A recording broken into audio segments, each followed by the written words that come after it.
Est-ce qu'on peut acclamer Jésus? Acclamons encore le roi de rois, poussant de cris de joie. Alléluia. Que Dieu vous bénisse abondamment. Tiens-toi debout, aide-moi à saluer ton voisin de gauche, de devant, de derrière. Dis-lui, le Seigneur est présent. Tiens-toi debout.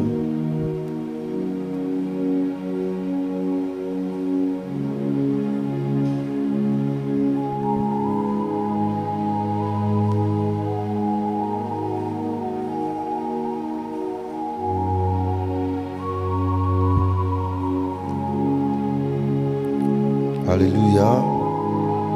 Que le Seigneur Dieu vous bénisse abondamment. Je disais que le Seigneur Dieu vous bénisse abondamment. Voilà, nous bénissons encore le Seigneur. Je ne serai pas long. Je ne serai pas long, nous allons prier.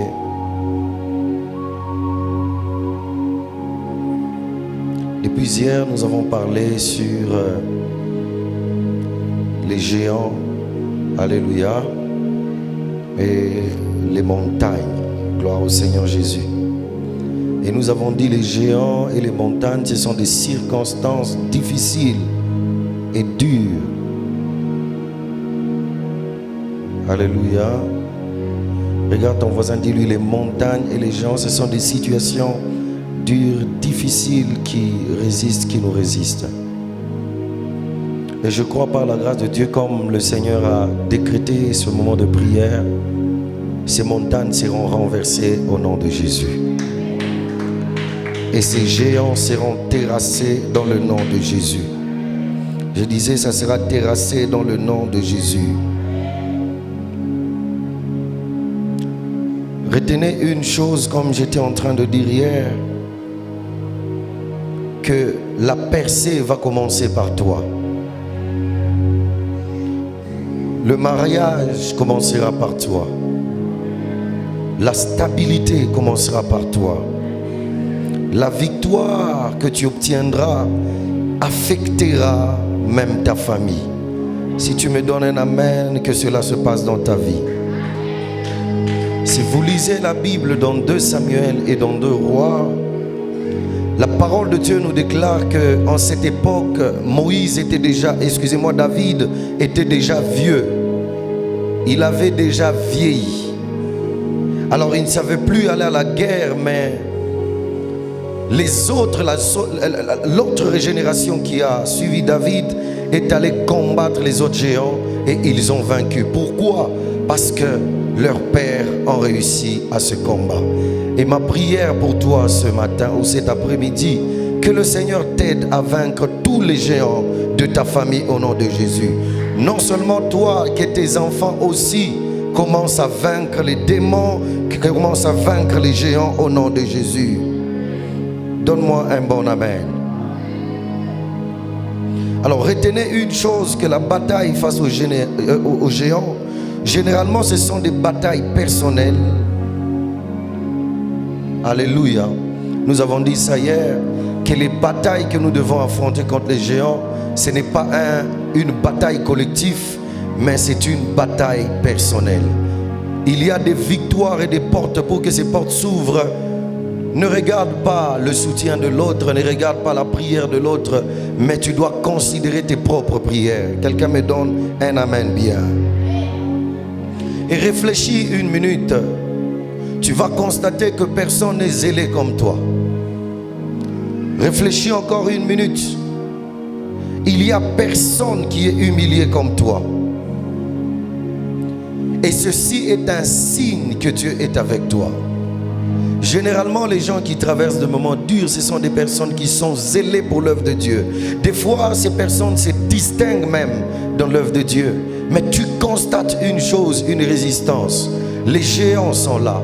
Mais le Seigneur m'envoie te dire une chose, qu'il est avec toi dans ce moment dur. La Bible nous dit que David s'avança devant Goliath. Nous sommes dans la suite.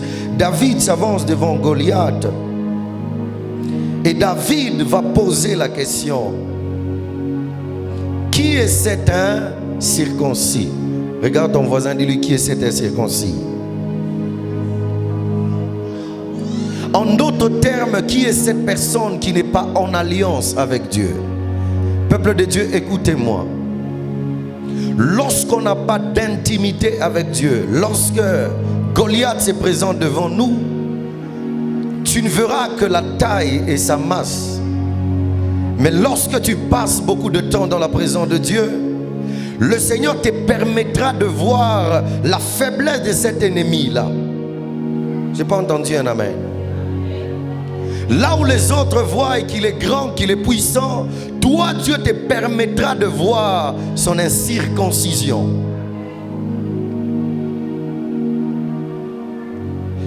David va dire, qui est cette personne qui n'est pas en alliance avec Dieu, qui insulte le Dieu d'Israël? Et retenez une chose, que l'alliance avec Dieu est un parapluie. Et la plupart des chrétiens qui luttent jour et nuit et qui ne remportent pas les combats, généralement ils sont dans l'alliance, mais ils ne sont pas, leurs parapluies ne sont pas ouvertes. Alléluia. Car tu peux être dans l'alliance d'un homme de Dieu, mais ton parapluie est fermé. Parce que cette alliance a des exigences. Regarde ton voisin, dis-lui, cette alliance a des exigences. La plupart des personnes qui ont des parapluies fermés, ce sont des chrétiens qui prient, mais qui ont la défaite. Pourquoi? Leur parapluie est fermé. Alors ne peut être à l'abri de la pluie que la personne qui a un parapluie. Et retenez que ça doit être toujours un parapluie ouvert. Souvenez-vous de l'histoire du peuple d'Israël. La Bible déclare qu'Israël va combattre les Philistins. À la guerre, la Bible déclare que les Philistins ont battu le peuple d'Israël et ils ont pris l'arche avec eux. Le peuple d'Israël a pleuré, ils étaient inquiets et ils se sont posé des questions. Comment est-ce que les Philistins peuvent nous battre pendant que l'arche de l'Éternel était avec nous? Après, la parole de Dieu déclare qu'ils se battent pour aller prendre l'arche et il y avait un grand bruit du côté Israël, au point que la terre s'ébranlait. Ils vont encore rejoindre les Philistins. La Bible déclare qu'ils ont été battus. Israël a été battu malgré l'arche de l'Éternel. Et la Bible déclare, lorsqu'on transporte l'arche, les Philistins vont avec l'arche et l'arche commence à travailler de ce côté-là. La Bible déclare qu'on a pris l'arche, on l'a posée dans la maison de Dagon. Dis avec moi Dagon. Dagon était un dieu étranger. La Bible déclare le lendemain, lorsqu'il passe, il trouve Dagon est déjà cassé en deux. Ils n'ont pas compris, ils ont dit peut-être c'est un phénomène normal, quelqu'un est passé par là. Quelques jours encore, il passe. Il voit Dagon est fracassé en 3 morceaux. La tête est brisée. En d'autres termes, frère, écoutez-moi. Même si Israël n'est pas avec Dieu, seul Dieu peut gagner la bataille. Israël avec l'arche n'ont pas gagné la bataille, mais seul Dieu dans la maison de Dagon a emporté la victoire. L'arche seule a remporté la victoire. C'est-à-dire quoi, frère? Les victoires que nous remportons, c'est sous l'alliance. Alléluia. Regarde ton voisin, dis-lui, tu ne peux remporter la victoire que quand tu es sous l'alliance. Dis-lui. Et vous allez comprendre que Israël, avec tout le peuple, avec l'arche, il perd le combat. Mais l'arche à lui seul remporte la victoire. Donc le problème, ce n'est pas l'arche. Le problème, c'est le peuple. Et la Bible nous parle que c'est ainsi que Israël a crié Ikabod. Pourquoi? Parce que la gloire de Dieu était bannie en Israël.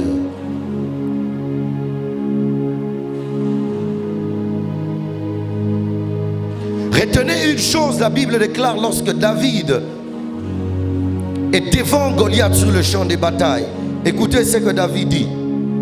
Je viens devant toi au nom de l'Éternel. Mais bizarrement, Goliath va commencer à insulter. Goliath va invoquer aussi ses dieux. Il va dire, moi je viendrai avec toi. Il a commencé à maudire David par ses dieux. Donc le combat entre Goliath et David ne sont pas d'abord des combats physiques, mais c'est un combat spirituel. Parce que Goliath va maudire David par ses dieux. Et David dit, je ne peux pas entrer dans cette bataille seul, mais au nom de l'Éternel, je te combattrai. Et c'est par là que vous allez comprendre que lorsque David entre sur le champ des batailles, vous allez comprendre que ce n'est pas David qui combattait, mais c'est l'Éternel qui combattait pour David. Parce que frère, il est impossible de prendre une pierre et de tuer un type comme Goliath. Ça veut dire Dieu était derrière cette pierre pour écraser Goliath. Et ma prière pour quelqu'un ce soir, que Dieu soit derrière tes prières pour écraser les géants de ta famille, pour écraser les géants de ta famille, pour écraser les montagnes qui se placent devant toi. Il est écrit, qui es-tu, toi, grande montagne devant Zorobabel, tu seras aplani. Pendant que je parle, si tu me donnes un amen bien, que les montagnes devant toi soient aplanies en ce jour au nom de Jésus-Christ de Nazareth. Je viens devant toi au nom de l'Éternel. C'était pas David qui avait combattu, mais c'était Dieu. La bataille de David a commencé lorsque Goliath est tombé par terre et il a pris l'épée de Goliath et il a tranché sa tête. Retenez une autre chose et nous allons entrer en prière. Derrière chaque Goliath, il y a une récompense. Je n'ai pas entendu un amen. Derrière chaque Goliath, il y a une récompense. Derrière la chute de Goliath, il y avait la fille de Saül. David va dire, on donnera quoi à la personne qui vaincra ce Goliath? On lui dit, on te donnera la fille du roi. Automatiquement, tu deviendras prince. Donc derrière chaque combat, il y a une récompense. Derrière chaque combat, frère, il y a une victoire et une autre dimension. Et ma prière pour toi en ce jour, que tu remportes la victoire et une récompense vienne vers toi. Je vois la récompense que Dieu te donnera, un bon mariage. La récompense que le Seigneur te donnera, un bon travail. La récompense que Dieu te donnera, une autre dimension. La récompense que le Seigneur te donnera, un voyage glorieux. La récompense que Dieu te donnera. Je disais à quelqu'un, peut-être tu n'as pas compris, ce message n'est pas adressé à tout le monde. Je parle à une personne sensible. Je parle au fils du roi des rois. Derrière ce combat, il y a une récompense. Je disais, derrière ce combat, il y a une récompense. Derrière ce combat, il y a une élévation. Derrière ce combat, il y a une victoire. Derrière ce combat, oh, je disais à quelqu'un, il y a les finances. Derrière ce combat, il y a une richesse. Derrière ce Goliath, il y a une histoire qui va changer dans ta vie. Qui me donne un bon amen. Que cela commence au nom de Jésus. Que Dieu bénisse sa parole et qu'il vous bénisse abondamment. Est-ce qu'on peut acclamer le Seigneur en nous tenant debout?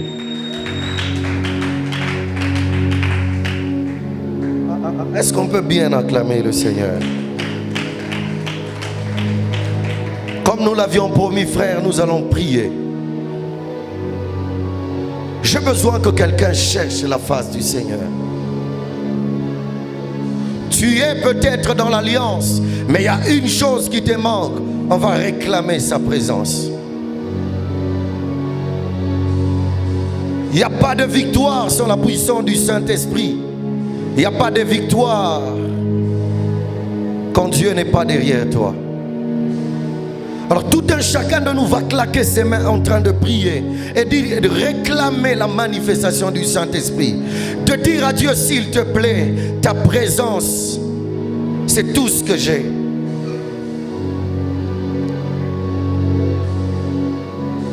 Je réclame ta présence. Je te veux, Jésus, dans ce combat. Seigneur, lève-toi dans cette difficulté. Seigneur, lève-toi dans ce problème. Est-ce qu'on peut claquer nos mains et commencer à prier? Est-ce qu'on peut claquer nos mains et commencer à prier? Est-ce qu'on peut claquer